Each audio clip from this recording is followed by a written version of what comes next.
On m'a transmis une question. Alors, les 36 propositions de loi synodale de notre synode diocésain, est-ce que c'est fini? Qu'allons-nous en faire? Eh bien non, ça commence. Et il faudra sans cesse et toujours recommencer. C'est pourquoi, dans ce mot d'envoi, je veux vous inviter de nouveau et encore à choisir l'espérance. De 3 manières. Aller à la source. Témoigner de la lumière du Christ. Nous convertir avec l'Église.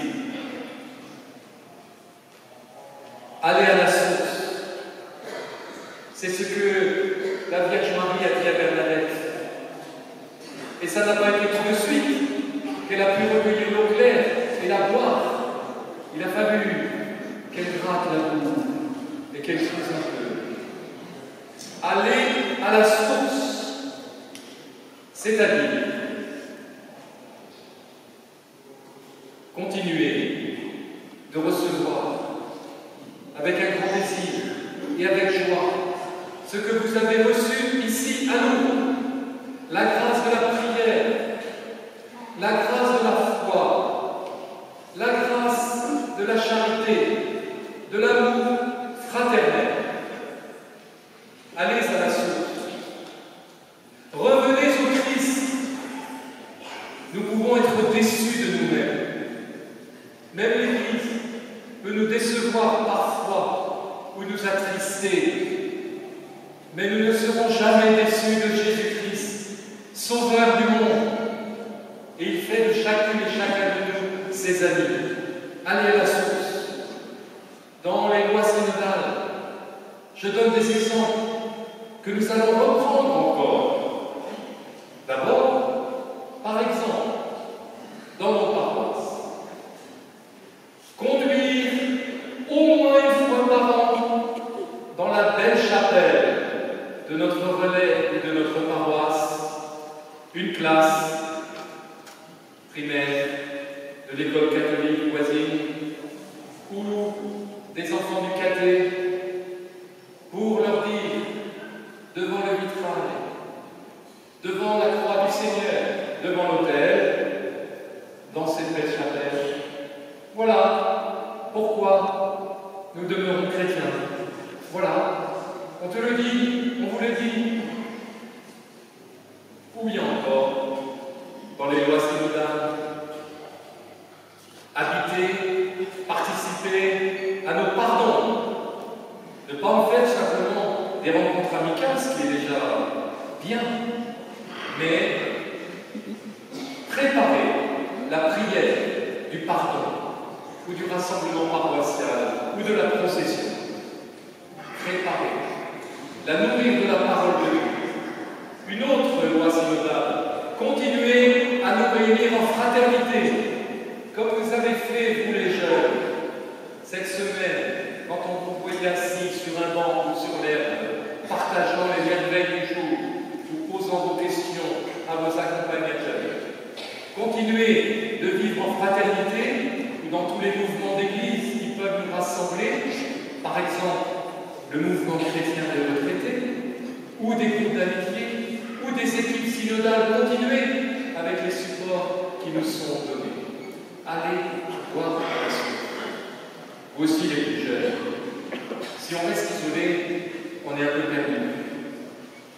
Si on partage nos questions et aussi nos découvertes concernant la foi, l'amour de Dieu, eh bien, on devient plus fort. Meilleur. Aller à la source, c'est aussi savoir se saisir d'un itinéraire de formation qui est proposé dans notre diocèse, soit dans les paroisses localement, soit à notre maison diocésaine, la maison Saint-Yves. Il y a beaucoup de propositions dans le carnet, on les retrouve sur Internet. N'hésitez pas, il y a pour toutes les durées, pour tous les niveaux. C'est bien de continuer à nourrir sa foi. Deuxièmement, témoigner de la lumière du Christ ressuscité. Vous vous rappelez la belle procession mariale l'autre soir. Tant et tant de lumière qui, dans la nuit, ne formait qu'un seul fleuve de lumière. Ce fleuve immense de l'amour qui vient du cœur de Dieu, qui jaillit du côté du Christ et qui nous porte dans la diversité de nos situations, de nos vocations, de nos talents, de nos charismes. Témoigner de la lumière du Christ. Par exemple, dans le synode, en paroisse, chercher chaque année une action missionnaire qui va mobiliser un peu tout le monde. Qu'est-ce qui est arrivé dans la paroisse? Est-ce qu'il y a des gens nouveaux que l'on pourrait mieux accueillir? Est-ce qu'il y a des agriculteurs qui sont à la peine et qu'on doit soutenir, peut-être visiter, rencontrer leurs organisations professionnelles? Est-ce qu'il y a des personnes qui n'ont pas ouvert leur volet depuis plusieurs jours? Comment organiser, comment prévoir cette attention à eux? Témoigner de la lumière du Christ. Je le disais aux jeunes aussi, je crois hier, n'ayez pas peur.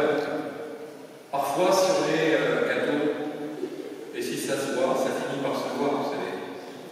Ben, les gens peuvent rigoler un peu, parce que c'est pas très bon en fait en ce moment. Mais, vous savez, les gens, ils ne sont pas fous. S'ils ont remarqué que vous avez au fond du cœur un amour et une attention qui ne viennent pas de vous, mais de plus loin que vous, alors, quand ils auront un problème, quand ils voudront dire quelque chose d'important à quelqu'un, c'est vous qui viendront voir. Parce qu'ils auront senti du rocher, ils auront senti de la lumière, ils auront senti de la fraternité. Témoigner de la lumière du Christ en pensant sur notre paroisse à ceux qui ne le connaissent pas, à ceux qui sont là, à ceux qui sont aux périphéries, à ceux qui sont que nous ne connaissons pas. Osez leur parler, leur demander de leurs nouvelles. Je ne sais pas comment, mais l'Esprit Saint nous aidera à trouver. Enfin, nous convertir en Église. J'y ai fait allusion cette semaine. Vous savez que des nouvelles très pénibles abîment le cœur de l'Église. Mais le pape nous a écrit une très belle lettre que vous pouvez lire dans les documents diocésains, une lettre au peuple de Dieu. Et qu'est-ce qu'il nous dit? Je le cite. La conversion de l'Église, c'est-à-dire qu'elle est un cœur largement ouvert à l'amour de Dieu et désintéressé pour le service de tous. La conversion de l'Église ne se fera pas sans la participation active de tout le peuple de Dieu. Moi, je traduis le pape, pas sans les jeunes, je vous en ai parlé tout à l'heure, pas sans les personnes qui sont malades ou qui portent un handicap. Serge Carrière nous l'a dit, comme votre prière est importante, comme votre courage, votre sourire, le témoignage de votre foi cette semaine était important. La participation active de tout le peuple de Dieu. Car chaque fois que nous sommes tentés de réduire le peuple de Dieu à de petites élites, alors nous construisons des projets vides et des communautés insensées. Le cléricalisme, qu'il soit favorisé par des prêtres ou parfois même encouragé par des laïcs, engendre des scissions et toutes sortes de maux dans le corps ecclésial. C'est pour cela, frères et sœurs, que je nous invite, moi avec vous, à nous ouvrir. Dans le synode, il y a aussi cet appel à former des communautés pastorales où plusieurs paroisses font effort pour se rencontrer, dans leurs EAP, dans leurs différents services, leurs différents mouvements, de vivre de temps en temps une belle prière communautaire. Ne restons pas dans le chacun pour soi, veillons à la participation de tous les membres de l'Église. Le contraire de ça, c'est le cléricalisme. Mais ce n'est pas forcément toujours que les clercs, le cléricalisme. C'est si quelqu'un accaparait pour lui tout seul la responsabilité d'un service paroissial. Vous ne voyez pas que d'autres peuvent faire aussi avec. La participation de tous. Enfin, une invitation à la prière. 3 ou 4, c'est beaucoup. La première, parce qu'il y a au mois d'octobre, à partir du 9 octobre, je crois, ou du 6, un synode à Rome avec des évêques du monde entier et des jeunes et d'autres experts et délégués écoutants, un synode sur la foi des jeunes et le discernement des vocations. Alors je vous invite à prier pour les jeunes, ceux qui sont ici aussi, et puis à prier pour le rassemblement diocésain important qui aura lieu le 6 octobre. Si vous avez des petits-fils, petites-filles qui sont dans ces tranches d'âge, dites-leur le 6 octobre, il y a quelque chose pour toi à Saint-Brieuc, à Blérin. Renseigne-toi, c'est sur les petits carnets. Et puis, je vous invite à prier pour les séminaristes qui ont été avec nous là, pendant tout le pèlerinage. Ils sont 4, alors Gaëtan, Mathieu, Paul Hervé, Pierre Emmanuel, j'oublie personne, parce qu'ils vont faire la rentrée des classes mardi. Alors on les remercie d'abord d'avoir été là, on les a vus dans la liturgie.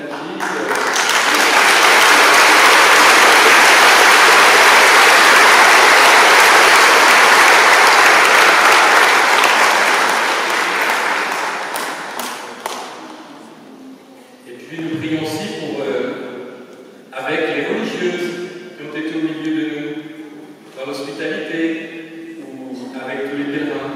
Merci, mes sœurs.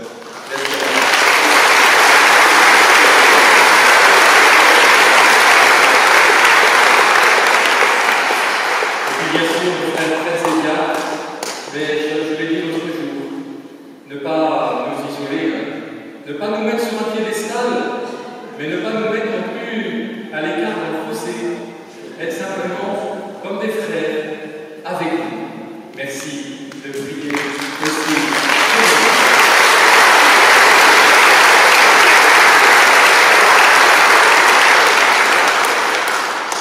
Alors, pèlerin de Lourdes, oui, je vous invite encore à choisir l'espérance, à continuer notre parcours du synode. Finalement, être en synode, c'est cela. C'est toujours rappeler la participation du plus grand nombre par la prière, par le témoignage, par le ressourcement, par une église plus fraternelle, plus participative. Merci, bon vent, choisissez l'espérance.